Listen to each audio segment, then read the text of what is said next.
In this jump demonstration, we'll see how to use bubble plots to visualize multidimensional data. We're working with the SAT by year dataset in the sample data library. A bubble plot, like this one, is a form of scatter plot in which the points are represented by circles or bubbles, which can vary in size and color to incorporate additional information into the graph. Here we have a plot of student scores on the Scholastic Aptitude Test, in the verbal by math sections on the y and x axes, and each bubble represents performance in a different geographic region in the United States. The size of each bubble represents the population of that region, and the bubble's color represents the percentage of students in that region who took the test.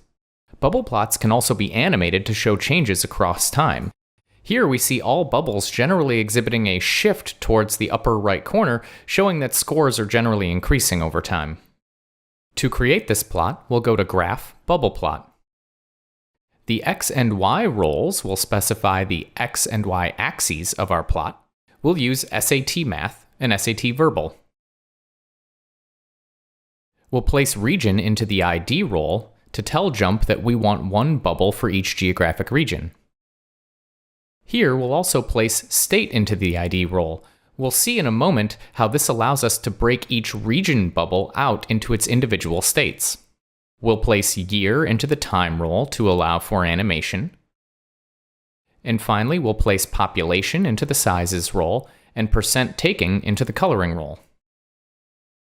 When we click OK, we're presented with our bubble plot.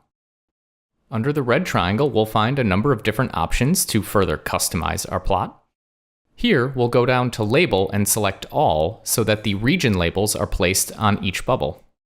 In the bottom left corner, we have a variety of controls. The bottommost slider, Bubble Size, allows us to change the size of the bubbles. And the rest of the controls are related to the animation.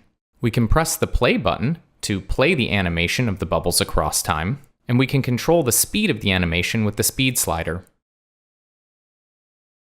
If we prefer, we can manually advance forward or backward in time using the fast forward or rewind buttons, or the year slider at the top. If you recall, we placed both region and state into the ID role. If I select one of the regions, let's say the Plains region, and click the Split button, this will split that bubble out into each of its constituent states. If we'd like to recombine these into the single Plains bubble, we can press the Combine button. Note that this plot can be exported so that people can view and interact with it outside of JMP. We'll go to File, Export, and choose Interactive HTML. This will create an HTML file that anyone can open and interact with in their web browser.